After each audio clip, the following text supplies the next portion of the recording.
This broadcast is copyrighted 2007 by the Team Sportscast Network. Any copying, reproduction, redistribution, or modification in any manner is expressly prohibited without the written permission of Team Sportscast Network, LLC.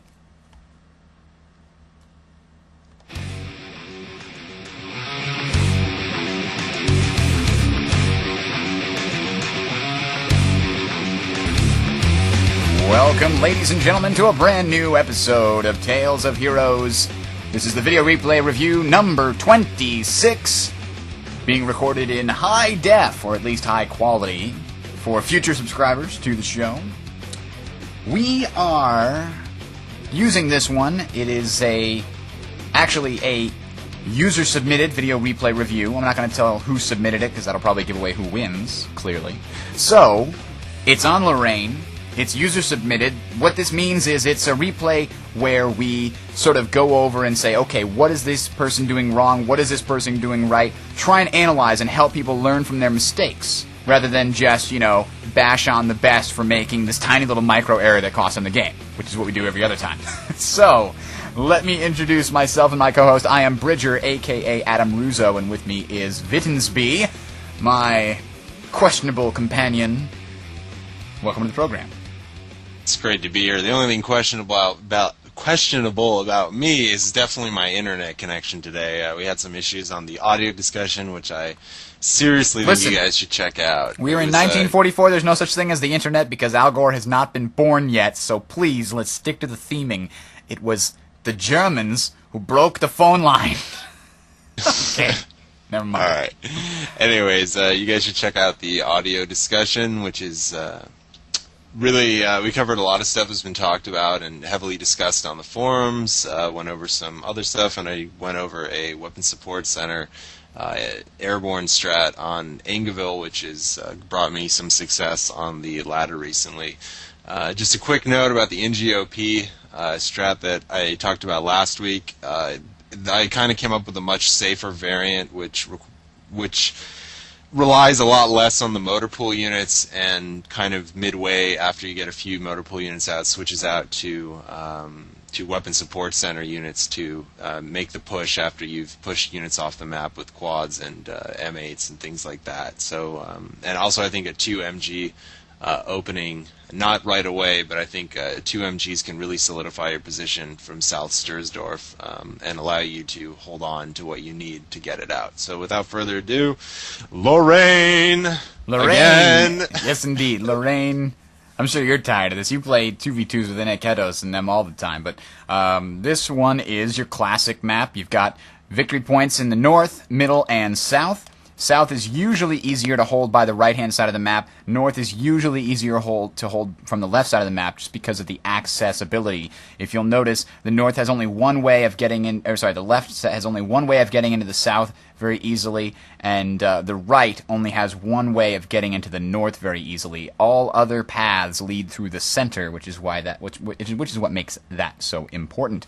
So, without further ado, let us begin. We are at the 5-second mark, unpausing in 5, 4, 3, 2, 1. Unpause, and we'll see what these players do. As we have Bazaar gets the girls. Okay, this is the number guy, and against some bloke and Rush Haste. Rush Haste? Yeah. Rush Haste? There you go. Because it looks stupid with 2 H's, but... Gotcha. I think the best opening is for some bloke. He's going barracks right now, and I like to do it. I always start out in the... when it's fixed positions, in the one that's kind of to the left, I'd like to do a 3 NG start. The first 2 NGs go to the left to wire off that area on Lorraine that everyone wires off. And so one NG will do what he's doing there, and then the other NG goes right above the Pioneers and just wires off by the bathtub, and then the little way to the left on there, and you pretty much have the entire south locked down. I'm not sure what Rush Haste is doing right now. It's certainly an unconventional way to go about doing this. It's especially risky, but we'll see how that works out for him. And usually I go Weapon Support Center. I don't think this is a map where you need 2 barracks. It's really MG friendly. It's hard to flank if Axis gets a solid position in the south. just riflemen alone. You really need mortars. All right, well, we have unfortunately here, the Pioneers were not able to stop those Engineers. They were able to kill them, but they weren't able to stop them from finishing that barbed wire. The most important thing to do is if you're trying to stop someone who's placing barbed wire, run in and just block it with your body, because they can't put down the barbed wire in general if your unit is physically in the way. In this case, he did manage to get 2 Pioneers down into the south, but again, it's very difficult to hold, so we'll see how they do. It looks like the left-hand side is going for the south and the middle, but I don't know that that's going to be very successful here. The right side so far has more of the map covered and set up, and it looks like they've got a lot of capping power right now. They had 4 Engineers total, and they were getting that out very early. Similar to Pioneers on both sides, and we have a machine gun in the middle house, which is usually pretty useful, for sure. More useful for the southern player than the northern player, because, if you'll notice, this machine gun has a blind spot right here. It's very difficult to take advantage of that blind spot, but if you can do it, somehow, by getting people to flank back here, and then sit it right in the blind spot here, that can be possible. But right now, it looks like we have our first point down in the south captured, so we're draining VPs on the Allies, unless I'm confused. Yes, the Allies' VPs are being drained, right? Yeah. Axis has a pretty strong position going on right now in the south, which is unfortunate because they never should have anything in the south if your wire goes properly. One thing to note was that wire that he did was completely ineffective because the road is also a way that you can walk down there. One thing to note is if they're building wire, you can shoot the wire and it'll pop while they make it. And it's real easy to do it too. Pioneers can do it, anything can do it. And that's a way to stop the wire. You can also stand in between where they're wiring to, break the auto command to build the wire there. That's 2 things. One thing to note is there's that little archway. If you look parallel to where the Wehrmacht quarters is, if you just scroll over to the right a little bit, that requires 3 strips of wire, and Axis is wired into their base if they start on the north. It's a heavy southern favored map, not only because it's very easy to lock down the map early on in the south, but because the points seem to be more accessible to the players in the south in general. This whole map is imbalanced, in my opinion. Just the whole map. Well, actually, here.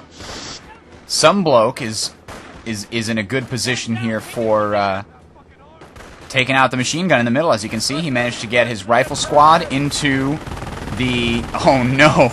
Completely countered by 2 other machine guns just before he got the machine gun in there. So, wow! That would have been a good time to hit the retreat button, but he got chewed up by Volks and 2 machine guns. Expertly countered, actually, I have to say. Yeah, definitely. That center building is just a liability for the players in the upper left. If Allies can get an MG into there, it can give Axis a world of trouble. If you scroll to the left, there's that building that's parallel to it, just right below the +5 fuel. That building, you put an MG in there, you'd think it could get sniped, right? Well, it can't get sniped, unfortunately, because that whole ledge up above... I see people doing this all the time. They're like, set up an MG, haha, I'm going to shoot the fuel. Well, no, you can't shoot through those bushes. So that other building, when you get 2 MGs, one in the center and one over there, it's really hard for Axis to flush out without Tier 2 mortars. It's surprising to see so many observation posts going up this early. This is a great map for to OP the munitions points. Not so much the fuel, because it's not really a fuel-heavy map, which is why it's hard for Axis to win on this map in general, and why the dual blitz Comcraft Center strategy really works best on this, because it doesn't require fuel. We have a sniper in the south, and he's actually using it very wisely against riflemen and just keeping it running away. Now he's camoed it to try and confuse the rifleman, and he might succeed if he keeps it moving. Now has it under cover of a machine gun. Very, very nice job. Baiting the rifleman right into it. About the only thing he could have done better was run his sniper as soon as they got a little close. It's usually better to do that than to leave him camoed once he's been revealed. So the Allies are at 378, 75 right now. They're just taking back the north, but the Axis are in quite a strong position here. Let's take a look at the map. We've got a sniper in the middle, a Volks in the middle. I believe there's 2 machine guns in that main building in the middle. Another machine gun going north. I would assume to that church, which is definitely a strong point if you can't hold the north, to at least prevent the north from doing a whole lot. Let's see what else we have on the south. A machine gun, a couple of machine guns, sniper, and I don't see the Volk squad, any Volk squads for this this number guy, this numbers player. But we also have a sniper on the American side, and looks like 2 rifle squads. So right now the Axis are in very good position here. Yeah, I wonder if those 2 snipers in the south are going to run into each other. If you look at it, I at see. the bottom. Yeah, that's cute.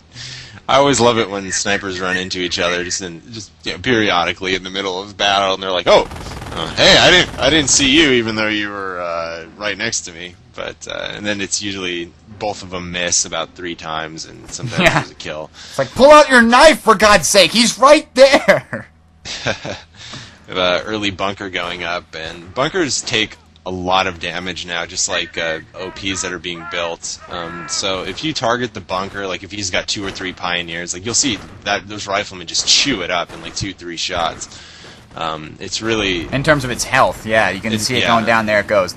I'm very happy to see that, because it's just a lot more consistent with what you'd expect, at least in other RTS games, because that's just how they normally work. Yep, exactly.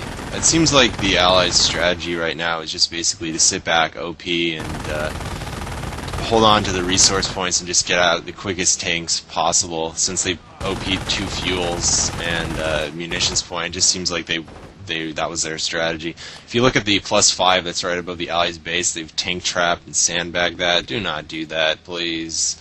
That's a complete waste of time. Yeah, okay, fine. It's nice to have that, I suppose, but the tank traps are pretty much totally unnecessary. I guess they're expecting a half-track or something to drive over that. That's a huge waste of time, and on a map like this, an aggressive Axis player will throw an MG into the building just to the left of there. That's a really good spot to throw an MG in. We have a quad out on the field in the south. Go ahead, Roger. I think the main reason that it seems unnecessary to me is because those tank traps aren't even protecting the whole thing once a tank comes onto the field. I mean, I guess you could tank trap the rest of it if you wanted to. We got some mines going on in the north by the Allied player. Let me see if we got a couple more, actually. I see 1, 2. He's putting down 3 in pretty decent positions to help defend his side. But I think you're right. They're playing their hand fairly strongly in the south, but mostly we are at a fairly good standstill in terms of pure points, resources, because we've got 3 fuels in the Axis favor and 3 fuels in the Allied favor. Half the map is roughly controlled by either side, so not much you can say about how it's going so far. Points are still in favor of the Axis, 494 to 332. Now, here comes the first half track. That was what the Allied players were getting to as fast as they could. And let's see if it actually does anything for them. Do you think this would be the wisest move, motor pool, or would have been tanks in this position? Personally, I think either one of them are a huge gamble on this map, and all you really need is one player to a weapons support center opening. I believe they chose the Infantry Company in Airborne. This is a great map for fire up and grenades.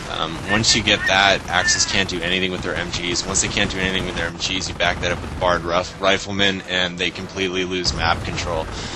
It's really hard to counter that. I really don't prefer... this is almost a must to go Tier 2 or Blitz on this map, because there just isn't enough fuel to start massing Pumas and such. But I think if you're going to go the route or tank depot or motor pool, I would just go straight to tanks, because motor pool, with a couple because it's such a choke point heavy map, with a couple well-positioned AT guns, just like happened to that half track, it's going to be gone. Real quick, real easy. And we have an enemy sniper down here as well, it looks like, trying to take out that machine gun. camoed hiding right over here. And let's see if they're going to be able to reveal it with the Flammenwerfer. So what would you think the Allied player could do to flush out? Because we've got, machine guns in lots of buildings here. So he's got to get, a lot of snipers, a lot of mortars, or what? What do you think? Well, definitely this is a map that favors mortars, especially early mortars. And if Allies can take advantage of that, Axis really can't solidify any kind of position, because the second you start mortaring something, they have to move, or it's going to be gone by the time the bombardment's done 30 seconds later. So, snipers might walk into each other. Yep. And they just did. But they're both probably on hold fire. Which is they are. Oh, and they both cloaked right as one was going to shoot the other. This is really cute. They're dancing. There they are with each again. other. I love how they try to run away from each other when you give them an order to shoot something. Like they'll suddenly sprint somewhere and then turn around and shoot.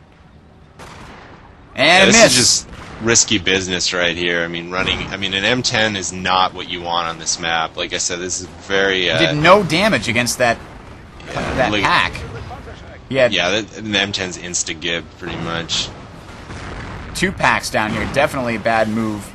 M10s, oh, we did kill the sniper down there, but the M10s usually are at an advantage when they have, a lot of space to move and they're not confined to choke points, but with all the small roads and alleyways here, it really provides an excellent cover for, Pack 38s or stormtroopers or grenadiers with Panzerschrecks. So yeah, M10 is definitely not the way to go here. We've got airborne in the south and an airdropped AT, I would presume, or maybe just a regular AT. I don't know if he's got regular that many command AT, points. Yeah. Okay. That building where the Allied MG was in, that's a really good building to throw an MG in from either side. Now what happened to that? Was it killed by the AT gun? Flammenwerfer. Oh, the Flammenwerfer there too. Okay. Yeah. That will normally win against any of the other. That building right there will normally win against any of the other buildings in the area. Interesting. The building that's just to the north where the rifleman got pinned, the one to the left of that's the best building to throw an MG in and try to get a sniper nearby, because that completely pins Allies into their base. They really can't do anything about that. And that's why this map is not very strong for a double rifleman opening. You just have to have the early mortar, early MGs. When me and Anikitos played Nystrom and Dreamboat on this map, their early mortars were pretty much the biggest trouble that we had, and that's, in my experience on this map, that's the biggest trouble that Allies can give Axis, is just to completely nullify their MG locks on the building. And it's a pretty MG-friendly map, so we do have. It looks like the right side of Infantry Company has been chosen by some bloke, and so he does have the howitzers shoot. So we won't see any Rangers, unfortunately. At least not yet. We have a forward barracks built down in the south, which can be an okay idea. I'm not going to rule it out, but I don't think it's necessarily a super great idea. Unfortunately, Rush Haste not paying attention in the south and lost his M8 there to an AT. But I think, by and large, they did a very good job of taking back this southern position. The M10 was probably a mistake, but they threw a machine gun in the right building. His sniper countered the enemy's sniper, and he was able to get some airborne down there to help out. There was no real infantry support in the south. There was just a bunch of machine guns and a couple of AT, which is what allowed them to take control of this. So there was a little bit too much reliance on anti-tank guns when it came to the Axis players in the south. And look at all these infantry. Oh my god. Like gajillions of riflemen here. Meanwhile, the rest of the map has, I think, seen very little action overall. I wasn't watching the rest, but I don't think there was much going on. Yeah, those mines have just been brutal. If you look in the upper right-hand corner, there's another one. 3 or 4 of them blew up. Certainly the Axis players haven't quite. I think they've been too preoccupied in the south and haven't been pushing, because there's been nothing in the north except about 20 mines for the longest time. I'm surprised that sniper hasn't actually run over one of them yet. But now that riflemen have bars, it's going to be really, really difficult for Axis to take an advantage, especially if they do have any kind of fire-up units. Oh man, another. The main thing, like when I was playing this map, we actually used to think that blitz and defensive was the best way to go, because It's really nice to reinforce on the map, and for the Fatherland counters the bar problem that you pretty much will have on this map every time you play a competitive match. But that was kind of overruled after the Blitz Comcraft Center strategy is just obviously more effective in competitive play. Alright, now we don't have anything to counter these machine guns in the middle, it looks like, so he's just got tons of riflemen that aren't going to be able to do much. I mean, they managed to take that observation post. I'm sorry, they managed to take the munitions point. And oh no! Pinned Nice rifleman cross. against Nice. Knight's Cross is going to be bad news for somebody. Knight's Cross are actually taking a bunch of damage now. There's just too many riflemen there. Are you missing the howitzers going off? I saw the howitzers, but it didn't hit the building at all, it looks like. Yeah, totally ineffective, fortunately. Now, how are these riflemen still pinned? There goes a nice grenade! And very good, almost kills that. They might be able to finish it off, that Pac-38 here. They can get another couple lucky shots onto one of those guys. And they're going to try it. It's certainly worth it. Here it goes. Killed him. That's it. Last one kills himself. Didn't even need the grenade. Now, do you think that observation post was worth it? Is observation post in that position?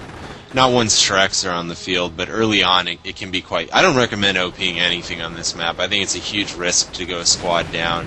Maybe a little bit less for allies than Axis. And I don't think that building is complete either. Otherwise, I don't think it'd be taking so much damage. No, it was completed. Oh, it was I mean, he had like 4 squads working on it, I think. But I think both teams, I think Axis maybe needed to be just a little bit more aggressive, especially in the north. Allies are doing fine, but I think just in general, Weapons Support Center first could have helped him out quite a lot, and just polish that wiring strategy early on. It seemed like they know what they were doing. They just went for something that was a little different this game. Maybe they were just experimenting, because if you look where they did actually build the wire the second time, that's where you're supposed to build the wire, but it doesn't really matter. Man, those nice cross just chew up everything, don't they? Yeah, and if you look at this, oh man, all of those infantry squads sacrificed. That was terrible. Lost a couple of bars, gave them to the enemy. Knight's Cross with bars, watch out. Nice cross. They don't actually have them, I don't think, but that would be... bad strafing run. I think it was a little bit hasty, but yeah, strafing runs can be pretty effective on this map, especially because I feel like this map is really an infantry heavy map. All the tech. Go ahead. All right, so what I wanted to say was that we have a new thing I've just put on the Tales of Heroes website, tales.tsncentral.com, and that is a very nice tutorial bombing run made by one of our a movie on how to do this bombing run thing made by one of our listeners / one of the forum goers that was actually based off a tutorial that somebody made, and I put all the credit on the website. So check out the website if you want to learn how to do a bombing run and have it land exactly where you want every time. We got a crab mine flail on this Sherman here. So we'll see how that against KCH. Oh, get it spinning, get it spinning. Oh, yes. Yes. Flatten them. Come on, you can do it. He's trying. He's trying. There they go. Oh, ripped to pieces. He even found a sniper in there. Oh, I wanted to see the sniper retreat into it. Oh, fantastic. Oh, no. The crab mine flail isn't doing you much good in the when it's turned the wrong way. Wouldn't it be nice if it could shoot? POH first right there. Yeah. Never had a crab mine flail. I think that was worth it. But wouldn't it be nice if it could shoot the Panzerfaust that hit it in the front? Yeah, someone suggested on the forums actually to maybe in the BT mod to have the crab mine flail be either cheaper or increase frontal armor or something like that, which would be interesting. That's a nice grenade right there. Oh my god! I can't believe that looked like it was a grenadier grenade, and not. I can't believe it didn't kill anybody. Yep, that was quite interesting. But go ahead. There is a luck factor in the game. Sometimes you get grenades that happen like that, even on the Allies. I've seen so many arguments about that. Actually, Heroic Company, who was interviewed recently by a Danish magazine, I believe, or yeah, it was a magazine from Denmark or something like that. Maybe it's just an online website. But anyways, he was talking about the luck factor. And I think I read a post where he said that if you don't have the skill in the first place, then luck isn't going to really determine that much. So I think he was arguing that luck isn't really that much of a factor. And I think he challenged someone in that post saying, if you have a replay where luck determined the entire outcome of the game, please post it here. So there's been a lot of arguments, on the forums over the past couple months about, luck being a factor in this game. And yeah, there's a little bit of luck being a factor, certainly when it comes down to grenades and things like that. But I think overall skill determines 95%. Don't quote me on the numbers, please. Yeah, I definitely agree. We've got quite 5 rifleman squads, all with bars here. And a howitzer has made its first appearance. Where's it going to be dropping? Probably somewhere in the middle here. Yeah, I would say again. in the middle. I think that's the on-map howitzer's first appearance anyway. I know we've had the howitzer that hit the middle earlier, but I'm pretty sure that was an off-map earlier. Yep. I've been doing the double infantry company strategy on this one for a while. Oh, there it is, inside the base.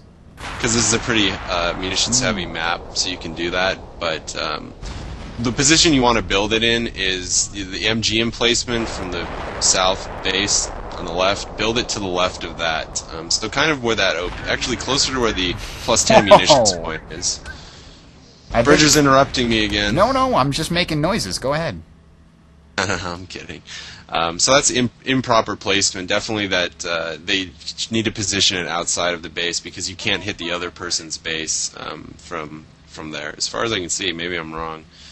Am I wrong? No, I can't tell from this perspective anyway. We have he did shell the enemy's base, and he managed to hit the Kriegsbarracks a little bit, and he actually got 2 guys that were sitting there that had retreated. And basically wiped out whatever squad that was. It was 3 XP each, so it might have been a Knight's Cross. I'm pretty sure you don't get 3 XP each if you kill a Pioneer squad. But Knight's Cross is +7, so... Oh, so it's not a Knight's Cross. No, I don't pay attention to that enough. So it was probably just a Volks or a Grenadier squad then. Something hit that Panzer command not too long ago, but I do know that if you build it from that position, you're not able to hit the northern player's base all the way, so... Well, there is one over there, too. I didn't see that one get hit. I saw the southern base get hit. Is there more than one? No, it's just one howitzer. Just one howitzer. I see it. And we've got airborne in the north here, trying to fight off.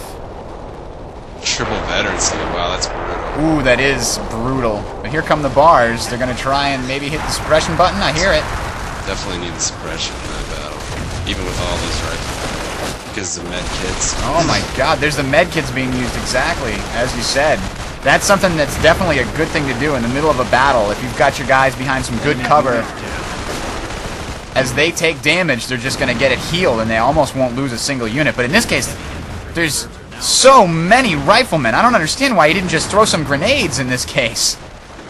Not just that, but there was no suppression button being hit, and also you can see that he just basically ran across the battlefield. There's the first grenade, but he just basically ran across. When you move, your units have a 50% accuracy penalty, so I believe the... Not only that, don't they get an received accuracy penalty, like they are easier to hit when they're moving, or not? I don't remember. I don't know about that, but that's just a... Well, at least they don't get any cover bonuses while they're moving.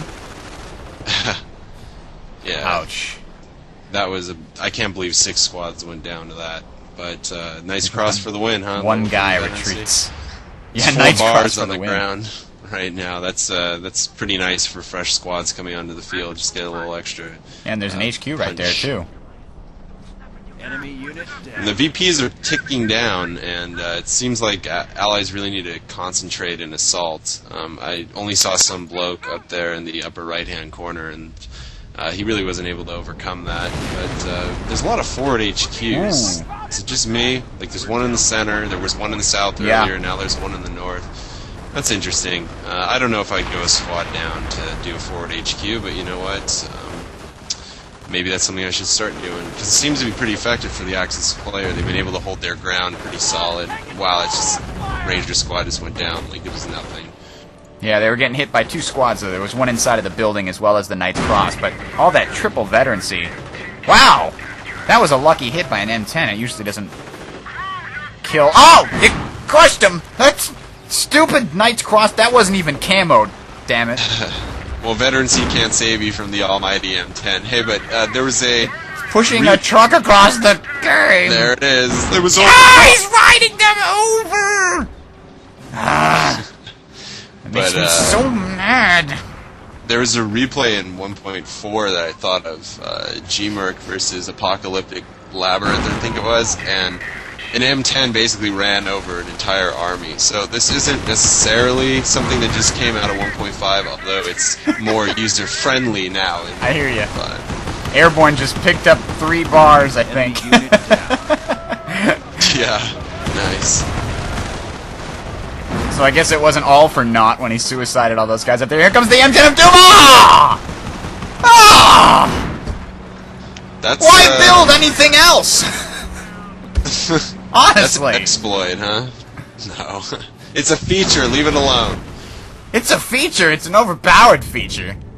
I mean, you've got a 300 MP 60 fuel unit, 55 fuel unit, excuse me, that's got a huge bonus against tanks and vehicles that can now also obliterate infantry with ease. That was used to be the main detriment to it. It's got speed and it's got power, but it's got light armor and it can't kill infantry. That was the drawback to making it so cheap and so powerful in other ways. So now that it has less of a detriment, then, I think that makes it too powerful. I don't even want to talk about that. Alright, let's keep on moving on what we're doing here. Very nice circle strafing for what it's worth. That guy knows how to micro his M10. Let's just put it that way. Be it on top of infantry or around stugs, because that was excellent circle strafing micro. You hold down the shift key and click in a small circle like this, and it'll give your M10 directions to go in that circle one after another. The shift key just adds waypoints, so it'll do this after this. We're at 77 victory points, and they're trying to take the north desperately over here. There's still Knight's Cross being produced by this HQ here. There goes an explosion, but the triple veterancy saves them from dying from the grenade, but it's not going to save them from this massive amount of Rangers now. Dear God, is that another forward HQ? Wait, Nice. You're right. It is. I didn't even notice that. It's 2 up here now. You know, that M10 that has triple veterancy on it, we're going to call that the little M10 that could. Because it just ran over 3 squads of guys. Are you kidding me? Where is it now? In the upper right-hand corner. Oh, it's up there now. That took out the Stormtrooper squad in the center just a minute ago? Yeah, I saw that. I saw it. I'm not gonna... Yeah, I'm not gonna...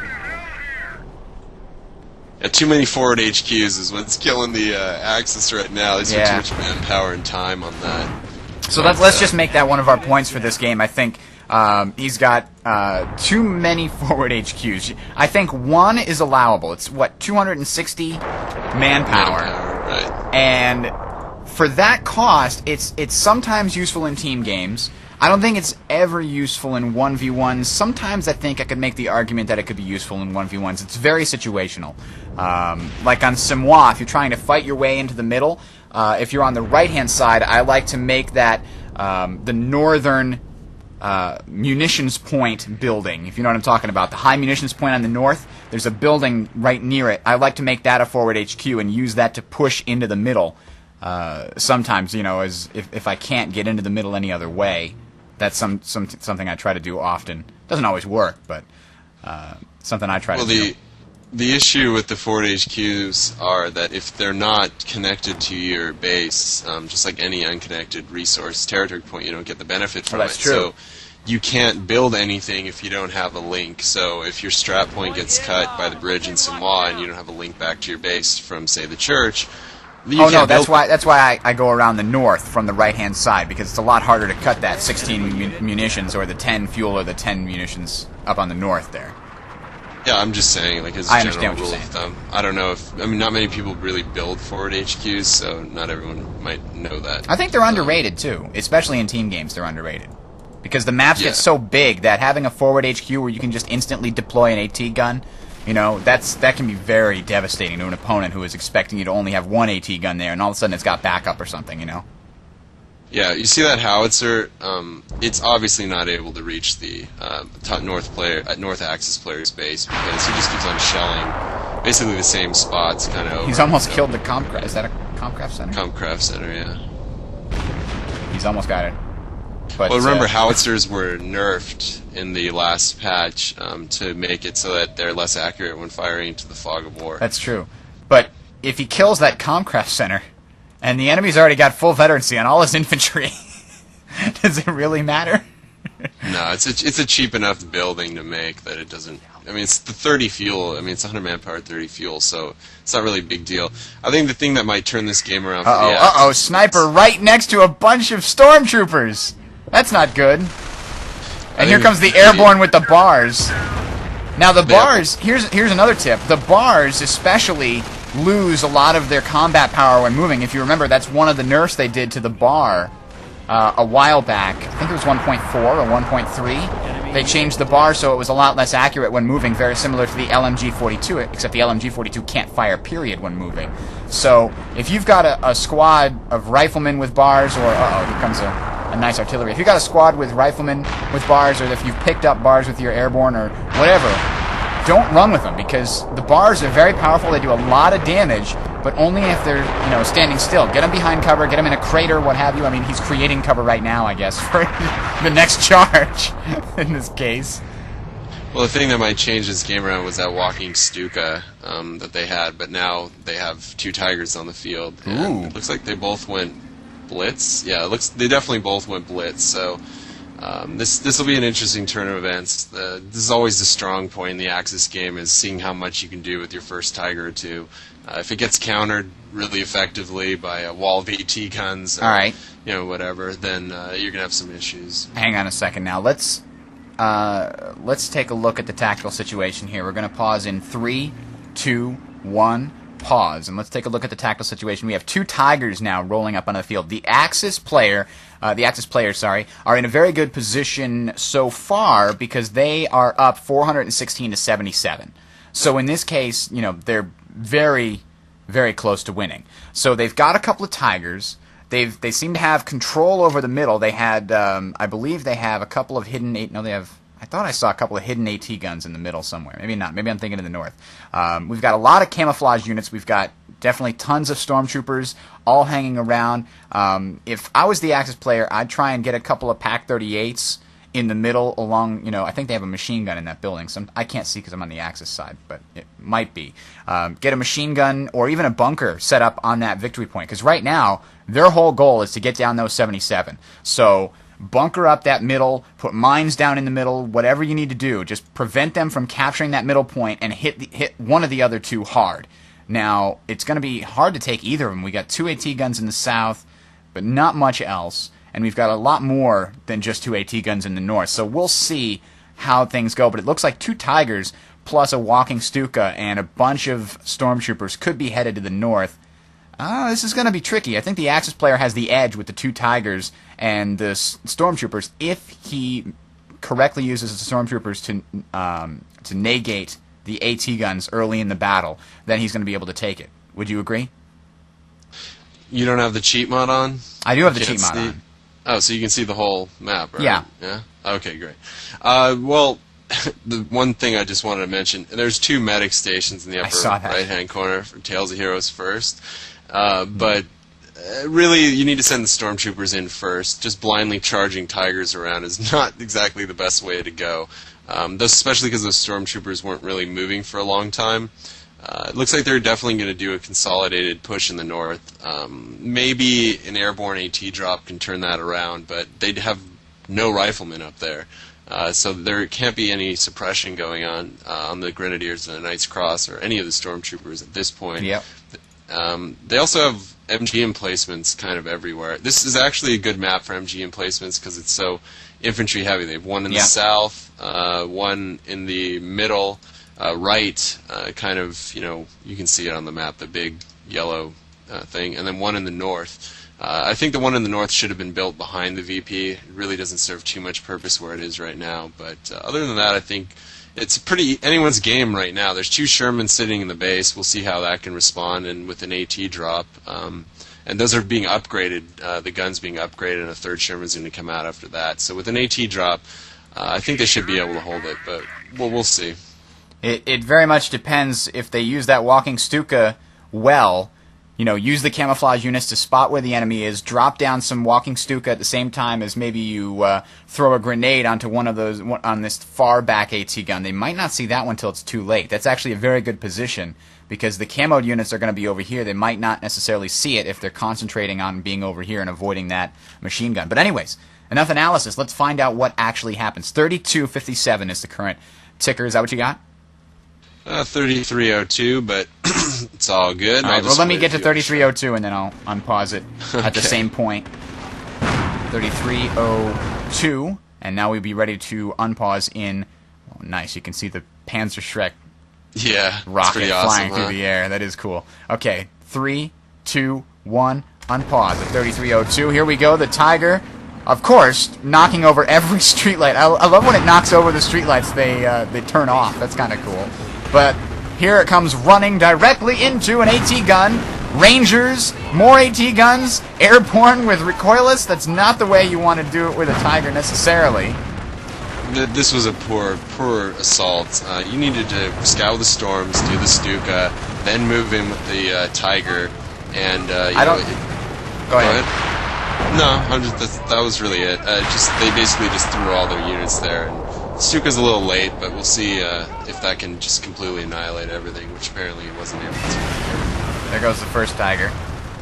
Now he has another in reserve, but he's losing a lot of his infantry here, and he's definitely got to retreat those. We do have the other Tiger down here. I think that's his opponents helping to guard the middle, but that was definitely a badly executed attack, only because I don't think he expected that machine gun nest to be there. I think he expected to be able to charge forward with his Knight's Cross and his triple veterancy infantry, neutralize the AT guns, and then his Tiger would be free to devastate all the infantry itself. But now we have a lot of camoed units. Camoed storms head in the back window there. Let's see what they do.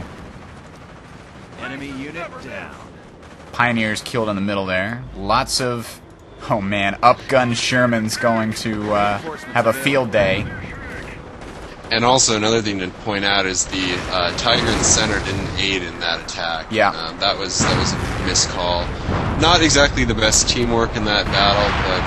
Oh no! The Tiger got hit by a direct fire attack. Sorry, a direct hit from the howitzer. Yeah, here comes all those upgun Shermans that I was talking about just a minute ago. Panzer Shreks are brutal. So brutal in this patch. The accuracy is just really spot on.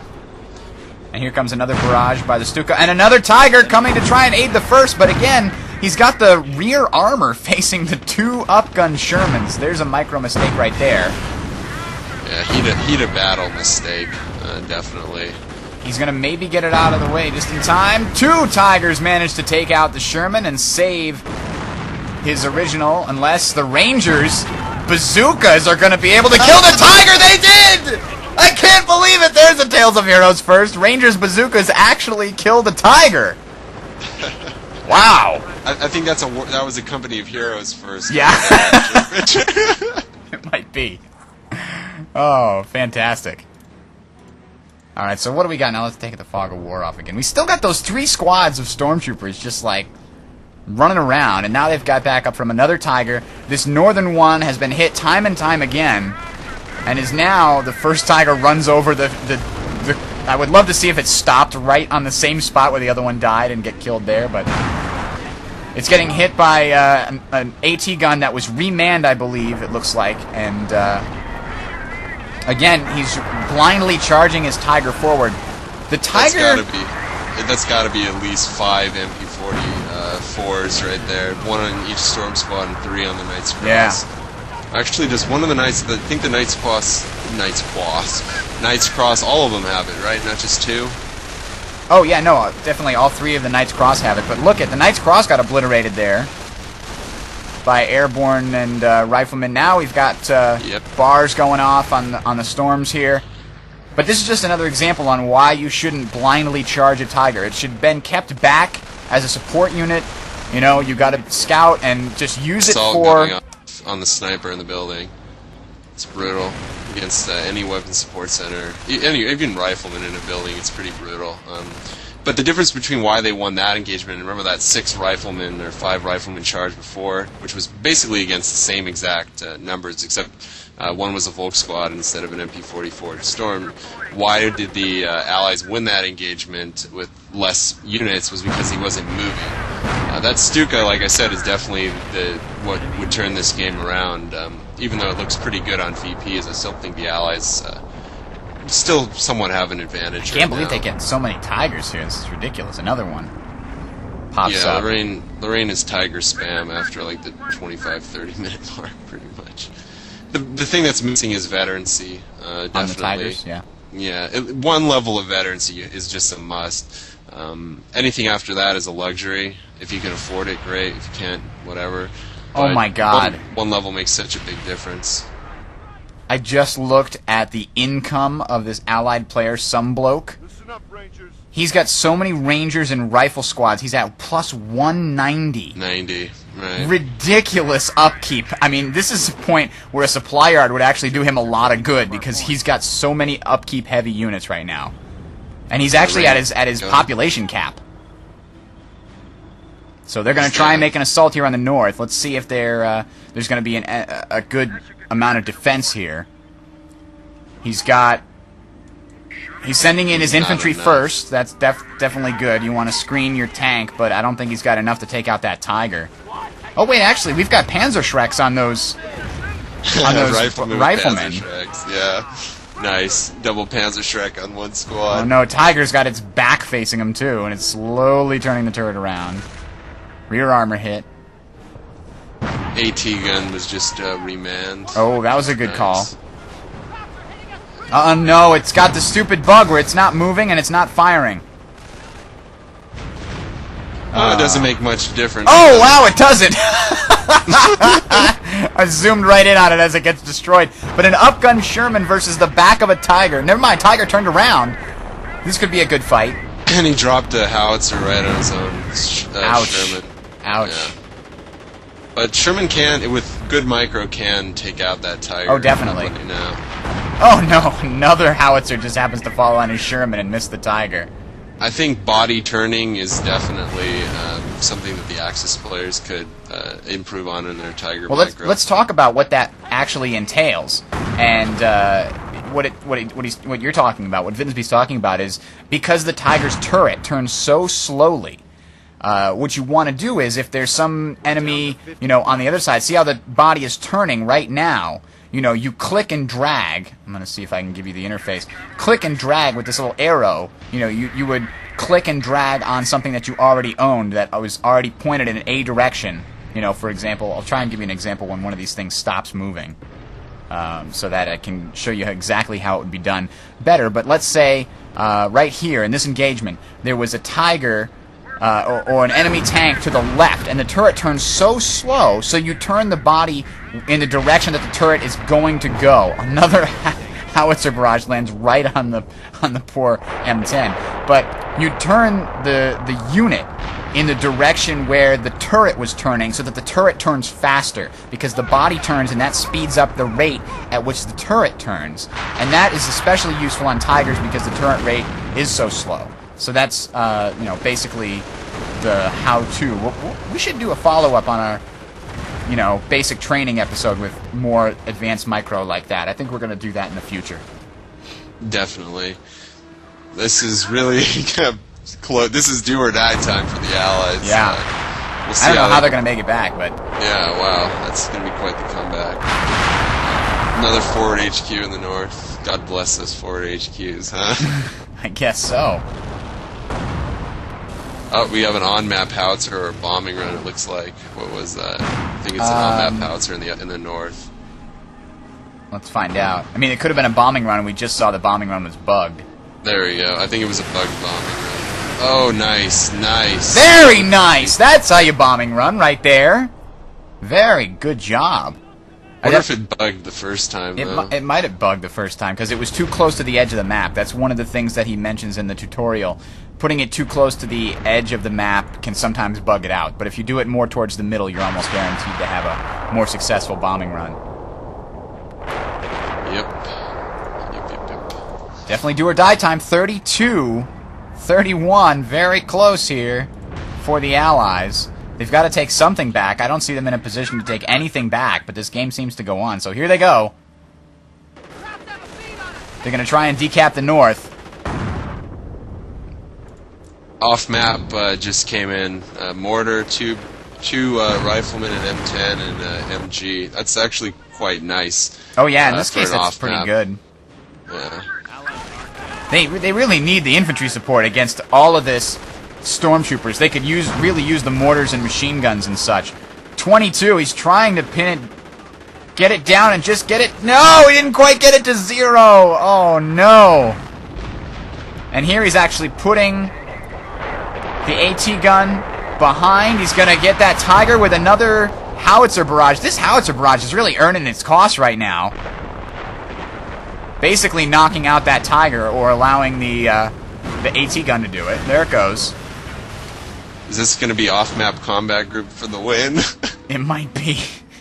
Another AT gun in correct placement here to hit this Tiger. This is the long range of the Allied AT gun, which everybody is upset about because it's got the long range and the wide angle here. It shouldn't be able to hit that Tiger anymore right now, in the old days, but now it does.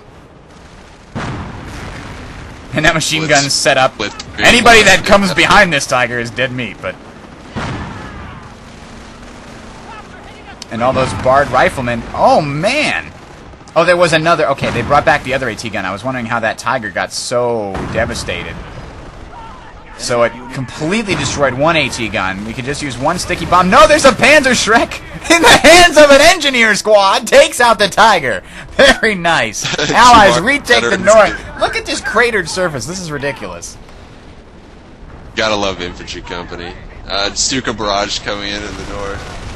Their ability to keep that Stuka around is really key once you get it hasn't even moved. It's been sitting there dropping stuff on the northern point all the time. Axis needs to stop making Tigers, really. If they had veterancy, I'd say, yeah, that's a great investment, especially because it's really only 600 manpower when you factor in the stormtroopers. But, yeah, I don't know. They really don't have a tank problem at this point, so maybe Tigers aren't the answer. I don't know. We'll have to see. Well, here's the thing, too. Look at all those Rangers. Holy crap. That must have been another off-map. Must have been. No, off-map doesn't give you Rangers. I'm pretty sure I saw Rangers at some point. No, maybe you just called in 2 Rangers then. Yeah, it doesn't give you Rangers, unfortunately. Which is a bit odd, right? Because Blitz gives you Stormtroopers when you call in a Tiger, so why should... Maybe you just... They know Rangers... Relic knows Rangers are so poor in the late game that it's like, why bother? No. It's because Relic knows Rangers are so OP that they don't want to give them in the off-map. Oh, there goes the Tiger. Oh, my bazookas did it again. Can't believe it. But they've turned it around at 9 victory points. They've managed to hold on to this north. Not only that, they're chasing the walking Stuka that's caused them so much trouble now. Reverse, Hans, reverse. There it goes. It's bugging out. Wow. That was a fortuitous off-map combat group. I think you got exactly what you want. I mean, you could have got more M10s, whatever, but 1 M10, 2 riflemen, an MG, and I think it was a mortar as well.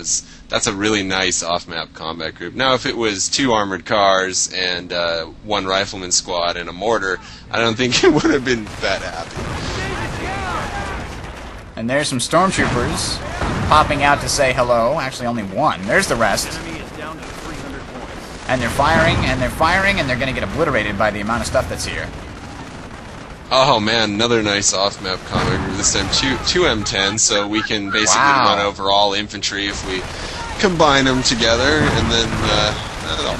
It's funny, I just mentioned a car in the mortar. Strafing run. Sticky bomb for the win. Look at the slow turning speed. Oh, man, we had an AT gun drop behind him. Unless, no, it couldn't have been dropped. Yes, it might have been dropped. Okay. That's the other player, that's right. So it probably was an AT drop. But here's the thing about M10s compared to, for example, oh, that's AT drop. I thought that was a bombing run or something. You have other tanks. If you instruct them to run over like a machine gun that's sitting out in the open, they'll stop when they hit it, or they'll go around it. Why does the M10 just charge straight through things and other tanks will stop instead of running over them? That's the question, right? Wait, what was that? Well, if you tell a tank to drive to a position right on the other side of a set-up machine gun, for example, or a mortar, or just a bunch of riflemen, the Tiger, for example, will stop when it gets to the machine gun. It won't run it over. You can't run over a machine gun with a Tiger. At least I haven't been able to, because it'll stop and go around. You can't run over a machine gun with anything, with any vehicle. Even M10s now?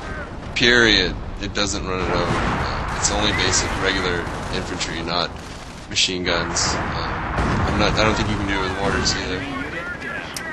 Well, I thought that was something wrong with the M10, that it didn't have the code in there to tell it not to run over things. No, I think it's just naturally fixed units can't be run over. Could be. They might not have been able to do the correct animations for... And I've seen this too many times. No. Like, running tanks into their own howitzers. I think there's some...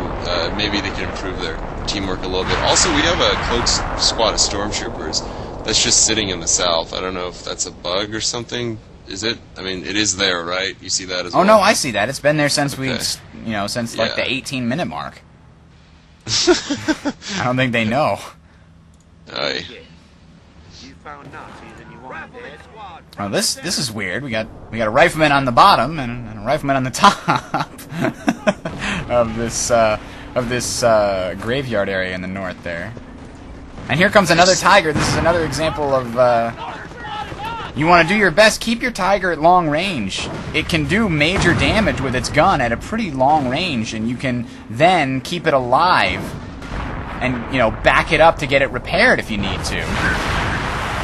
Instead, he charges it in, and now he has no chance of escaping, really. I mean, he might just charge forward or get a lucky shot against that AT.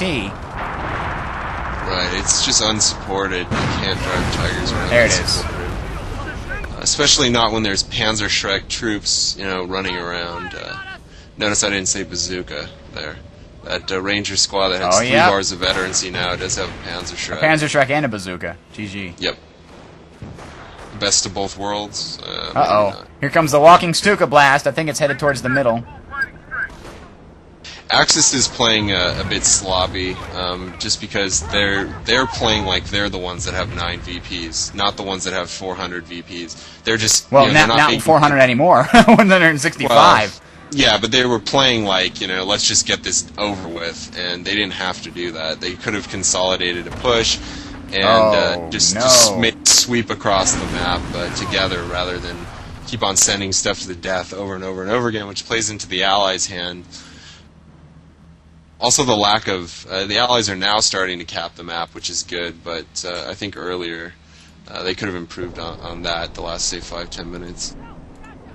Ranger squad jumped inside the building and 2-shot at a bunker with the bazooka and Panzerschreck. I mean, it was already damaged due to all the the howitzer barrage, but... Bombing run on the Panzer Command. I think that's a howitzer going off as well. Oh, man! This is really base rush for the win. Good coordination by the Allies, actually, to have both of those going off at the same time. It looks like you're right, it just barely can't reach that Panzer Command to directly target it. It looked like he targeted this area and tried to hope for a misdrop on the side. Right. The thing is if you look on the ramp and by the road, just north of the Tigers, there's 3 mines and then another 3 mines and a bunch of tank traps, and it's unfortunate. That's a big 150 munitions right there that wasn't used, unfortunately. Wow, all those units just got decamoed for some reason. I think because they were too close to the barbed wire. Remember, somebody posted a while back, barbed wire uncamouflages units for some reason. Like when snipers walk near it. It's got a radius that it detects camouflage units, which is really, really ridiculous. That's one thing that definitely needs to be fixed. Just because that shouldn't have happened. The Allied player should not have known all of those stormtroopers were there. There's no reason that he had no units nearby. It was just that the barbed wire sent a radio signal. This is barbed wire at Outpost 1. We have 3 camouflage stormtroopers. Make that 4. Who is this? The barbed wire you set up 3 hours ago? Nice. No, who is this really? This is barbed wire. I think they might have fixed that, actually. He might have just I'm not going to say it for sure, but I think he decloaked his... No, because they were still crawling and going really slow. Maybe that's because of the machine gun nest then, but... Yeah, I think... maybe. I don't know. I never remember reading any patch notes that it was fixed, but maybe I could be wrong. No, but I've noticed that it doesn't do that anymore. Jesus, too much artillery! I can't take it anymore! I'm gonna have, like, epilepsy attack here. Yeah, this was just... I mean, they hadn't touched the south all game, so I guess they figured that, oh, you know, there's probably not a lot down there, but what they walked into was, you know, basically a well-defended area that was just waiting for stuff to go down there. They didn't lose too much, though. That Tiger's still alive. They still got all 3 squads. 2 of them are pretty well intact. The only thing that's left down here now is... Oh, there's a dead Tiger down there, too, isn't there? Did that Tiger die and I didn't see that one? At least 500-600 manpower worth of stormtroopers. I mean, it was quite a costly engagement, but the Allies don't really have much either on the field right now. Now, this is probably the only thing they can do at this point is abandon that point and hope the Allies don't send anything over there, or, you know, keep it... Hey, Bridger, you're gonna miss it. Something's wrong with the Axis players' base in the north. Everything just got destroyed. Oh, man! Veteran C... oh, man! And that HQ went down literally 5 seconds before... Didn't they fix it so Panzerschrecks did less damage to buildings? I mean, I know most of it was wounded by the bombing runs and stuff. Damaged. I'm sure they dropped another howitzer on it as well, but wow. Yeah. He must be using a lot of off-map combat. Howitzers in the center. This could be the cap for the win for Axis, or gets a bad shots. That's not going to happen. Oh! Is that a bombing or a strafing run or something coming down? Or no, it's a howitzer. Howitzer. One guy left! One guy left! No! It's still neutral! And the Allies and the Axis are fighting it out. Rangers versus Stormtroopers in the south, both in heavy cover. Who will throw a grenade first? No, you fired up! Don't fire up! Oh, here comes the grenade! Oh, 1 Stormtrooper left! One airborne left! They're fighting to the death! 2 airborne left. He's dropping in another one. Oh, no! Airborne, take the victory! Calls in a friend, and now they're going to cap the point. And now they're going to... Thank you. Cap the point for the win here. Even though the Axis have recaptured the middle, they're going to drop those VPs down for not very long. 6-5. There's another 1 Stormtrooper against engineers with Panzerschrecks. Here comes more Stormtroopers, yay! Oh my god, it's the Russian horde! I mean the Americans! Where did they come from? There's hundreds of them! There's nothing we can do! Combat groups for the win! Off-map combat groups for the win indeed! 3 tickets left! Tickets? What kind of tickets is this? And a Tiger to try and save the day, but not even a Tiger's gonna be able to take all these things out fast enough. You need an M10 to counter that much infantry. Axis recaptures the south, or is ready to recapture the south. Another Tiger should be sent to the center right now to help out. Send something, anything. This is 3 tickets. Go! They're going to take the south, but I don't know that it's going to be in time. The middle, heavily defended. Axis with nothing left to take either the north or the middle. I believe this is GG. 3 tickets to 9. He says, spam more, mother... Listen, you know, this guy's spamming Tigers like there's no tomorrow, and he's calling these guys lame because they're spamming. I can't believe you spammed all those units. That doesn't make any sense. You didn't win with any skills. You just pressed the button and just grenaded the Tiger. It actually did a little bit of damage, not enough to take it off, but take it down. But man, that was these off-map combat groups really saved the day. This reminds me of a game that Nystrom played quite a while back. There it is. Now that game's over, but the off-map combat groups actually gave him the capping power that he needed to allow him to actually win that game. It does happen every once in a while, but it's still, far too random. But this was a good usage of, I think, the off-map combat group. Certainly, I would say more so than anything else, the timing of it in the VP in the north when that horde came in, and then, how would you have gotten 6 squads of guys to rush the center at the very end? You just wouldn't have had that. So that was a really good replay. This is how Lorraine is supposed to play if you don't use like gay wire tactics in the south, I guess. I really enjoyed this match. Yeah, that was really good, absolutely. Sunbloke and Rush, excellent comeback, but let's try and talk about what both sides could improve upon. Certainly, we noted that the Axis relied too heavily on the Tigers. I think they were using them a little bit more like Tiger Aces, but even then you don't want to use Tiger Aces and throw them in there. We talked about using the Panther in our audio show this week, the Panther versus the Panzer, and one of the things we mentioned was the Panther should be kept back at a long range because it's got such a long-range gun that's just so devastating, and it's so expensive that you probably just want to keep it far back, let it do long-range damage support while your infantry and other tanks head in to do your close-range support and actually try and kill something else, and the Tiger will just be in the back blowing away every 9 seconds and blowing things to pieces, either killing tanks or infantry or what have you. Would you agree that that's one of the best ways to use a Tiger, is just keep it at the back of the fight so you can pull it out?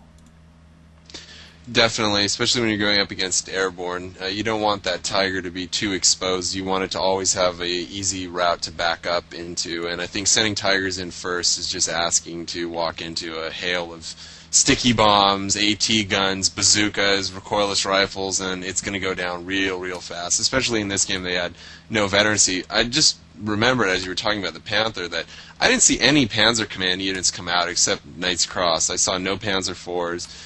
Definitely no Panthers. So I think if you're going to build a Panzer Command, Knight's Cross, yeah, it was great, and it flowed with their strategy because they got 3 levels of veterancy on their infantry.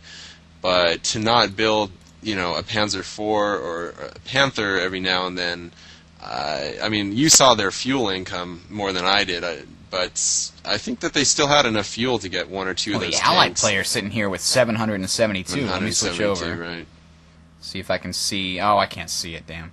I wasn't on the Axis this time. I unfortunately switched over to the Allies when we switched it, so I can't. Wait a minute. Maybe I can. No. I was thinking it's because the Axis players do not show it to me, but I'm sure the Axis players have sitting a lot more fuel than that. Because at least the Allied players had built some M10s and some Shermans. My guess is the Axis players were floating 1,000 fuel at that point. I see. Yeah, definitely getting at least 1 level of veterancy on the Tigers. I always, say that in every video replay review.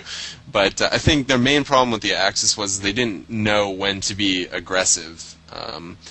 I think that might be one of the problems, because if you look on the right side, you'll notice that really those 2 OPs that they had from the beginning of the game on the munitions point and the fuel was never touched. That area of the map was never contested, never touched by the Axis. And I think just a general lack of aggressiveness from the Axis at certain points of the game certainly allowed Allies to hold on and get back into it. It's not every game you play where you go down to, 40 VPs and then 20 and then, at the end 3 and come back from it when your opponent has 400. That's quite an accomplishment to do, and it requires some micro-tactical and definitely overall late-game strategic mistakes by Axis in general to let that happen, but it was definitely well played. So much artillery in this game. Oh, yeah, it's ridiculous. Wow. Yeah, you look at the center, you look at the north. Anywhere there was a VP, except for the south, looks pretty untouched for the most part. Comparatively, but that was replaced with the base. Look at this ridiculousness over here at the base. It's it's basically the moon. And that, I can't believe he killed the HQ with, he must have used an off-map to kill the HQ, because that howitzer could never have reached it. So he must use an off-map on the HQ, and then also use those, the Rangers with the Panzerschreck to finish it off, would be my guess. But let's talk about the Allies' strategery, shall we? I think one of the major problems was just throwing those riflemen and airborne willy-nilly at the enemy. Specifically, when you have bars, you don't want them moving. You don't want them just charging in. you want to give them a position to get to that'll give you some sort of an advantage. You know, put them in cover where they can fire at the enemy and try and take advantage of your superior numbers, because they definitely had superior numbers in most of those fights. But, you know, they just sort of ran around and got that accuracy penalty from running that wasn't, you know, very helpful. Right. As usual, the south of Lorraine is completely untouched, regardless of who starts there. That's really one of the unfortunate things about this map. But I think Allies definitely should not OP things so early in the game. I believe they had 2 squads on the field and they OP'd the +5 fuel, just where the tank traps and the sandbags are, and then in the south they OP'd the other +5 fuel. If you're going to OP something that early, really, I think it's too much of a gamble, first off, against aggressive Axis opponents. But just in general, I mean, go with the +10 munitions points. Don't do the +5 fuels. I really do not recommend that. It's enough fuel, but I think this is really an infantry map more than anything else, because it's heavy on the munitions and very light on the fuel. Only 6 fuel points, so it's only a possibility of +30. Fuel without OP, so if you can take that into consideration, like compare that to Point to Hawk or some of the other maps, even McGeckin's War, I mean, those have much more fuel points on the map. So this is really an infantry map, and just take that into consideration, I think, and don't OP the fuel points, at least not so early on. Unless that's your strategy, like an M8 rush into the base and drop double howitzers or something with the double infantry company. That's when you would OP that early, because map control, you're just trying to hold what you want until you get your strategy going and just, you know, screw your opponent over in the early middle game. Other than that, I think, like you said, the suicide charges, and less forward HQs from Axis, that's for sure, but less suicide charges, more use of cover. Allied mine placement was really well. I think when you mentioned the lack of aggressiveness, they weren't lack of aggressiveness for lack of trying. They tried to get over there and lost a whole lot of guys doing it. How many mines were there over here? Like 1, 2, 3, 4, 5 mines, I think, at least. Maybe 6 mines they ran into before they decided, you know what, screw it. It's not worth it. I can't get over there right now. Yeah, and that explains a lot, actually, maybe why they didn't continue further south, because it had a psychological effect on them, which is basically what mines are good at. I mean, when you walk into 5 mines, one after the other, oh, Jesus!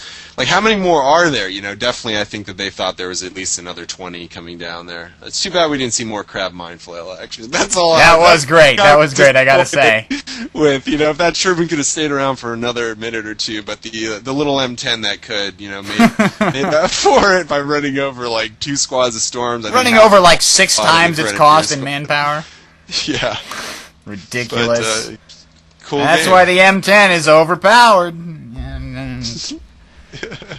I mean, that is a running gag, but I mean it. I'm serious. I just hate the fact that it can kill infantry so well. It just makes it like a Stug that had some kind of a rotating turret. You know, it's such a cheap tank. It's supposed to have some drawbacks, and if it doesn't have drawbacks, then increase the cost, for God's sake, or, you know, fix it so that it can't run over stuff so easily, because there's nothing else in the game that can, as far as I know. I mean, maybe we just haven't been doing it, but I really don't like the way that the gameplay unfolds when that happens. Like, if it turns out that Shermans and Panzer IVs can run over things just as effectively, I really don't like the design, the way that the gameplay would unfold in that case, because I think it would shift the focus back to tanks again, because, you know, any kind of infantry counter to tanks would just become null and void, because they'd get one shot off, one sticky bomb maybe, or one Panzerschreck before the thing gets runs them over. So, I mean, that I think would just make it tank spammy again. I mean, the last couple of patches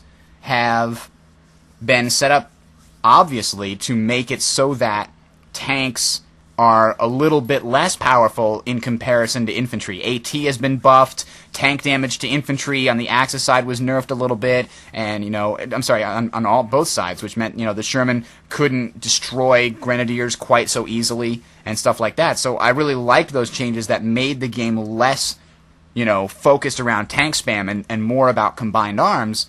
But if tanks just crush all the infantry in their path anyway, you throw in combined arms right out the window. I mean, am I right, or do you disagree?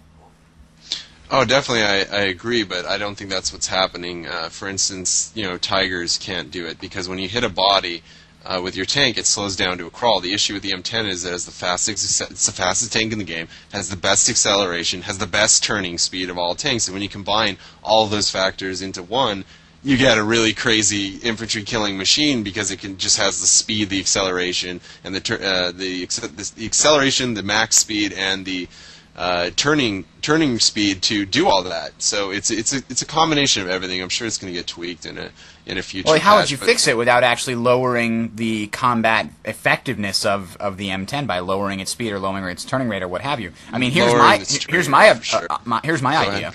When the M10 crushes the skulls of enemy, it's such a weak tank it takes damage. No, I don't know about that, but I think that definitely. It's like, crap, we got another skull lodged in our, maybe tread. They should just make it that tanks he had a sticky bomb inside his head. Maybe they should just make it that tanks slow down more when they run over, and that's an easy way to fix it. If they want to keep the turning speed, if they want to keep all that, then they just slow down to crawl. One thing I wanted to mention was, this is just, if you look in the upper left-hand corner, and you see the officer, you see the 2 pioneers, and you see the Volkssquad. I never understood, it doesn't really make a difference. If you get your HQ destroyed, it's pretty much GG anyways, but, why does Axis get all that, and all the allies get is like one a para-dropped engineer? Well, because it's coming from the sky. That's what you pay for, you got to call in that plane, and these guys just walk onto the field like they were waiting over here in the wings. You know what I want to see? I want to see two engineers drop. I want to see 2 riflemen drop, and a squad of recoilless rifled paras, and that's balanced, right? Officer can retreat the recoilless rifled paras. You got 2 engineers. You know what? Listen, allies have enough advantages. Don't give them anything more. Yeah. To quote some of the people on the forums, listen, just because, the Axis haven't had an overpowered unit in a long time, so let the stuff stay. Because they wanted to make the officer useful, so they had to go near it. HQ was destroyed. But I really want to ask about that. But yeah, it was a good show. It was a nice replay, just under an hour, and certainly showed the effectiveness, I think, of dual blitz at times, as well as the airborne infantry combo, which is, I think, for allies the best combination on this map, because fire up nades, etc. We've all talked about it during this great replay. So I hope you guys enjoyed it. All right, absolutely. Thank you to Vittensby, and thanks you guys for being patient with us and getting this replay out. Obviously, we had some problems with Vittensby's internet connection. They were working on the lines in Germany. That's Russia. I'm in Russia. Yeah, that's right. I don't mean internet. I mean phone lines. He's talking to me on the phone. And I'm going to where it's nice and safe in northern France. Okay. Right. That's what we were doing. Yeah. Okay. Yeah, that's it. I'm paying for the plane ride on the C-129 or C-29, there we go. C-5, C something, whatever. On the glider. Bridger, I can't afford it. So you're going in on the gliders, okay? Alrighty. So that's the show, ladies and gentlemen. Thank you guys for tuning in. Thanks for being patient. We're going to make sure we get these out on Mondays from now on. We shouldn't have a problem with that. Check out the website, tales.tsncentral.com. We've got some exciting new things coming for you in the future. If you want to hear about the new premium subscriber program in which you can get extra content, extra video replay reviews each week, that's coming in the near future. If you want to learn more about it, go listen to the audio show this week. We had a great audio show, including some discussion from the forums about comparing EA to Relic. Yikes! There was a longest Bridger rant ever about that. You know you're going to want to hear that. And we also talked about, well, I'll let you go listen to the show itself. Big News Show is what it was called. We had lots of news this week, both about the show, or our show itself. You can see this now. If you're watching this, it probably means you know there's a brand new Flash player on the website. Go to it, tales.tsncentral.com, and send us your feedback, questions, comments for the show at talesof@tsncentral.com, TALESOF@tsncentral.com. For Vittensby, for myself, Bridger, signing off. Thank you guys for watching.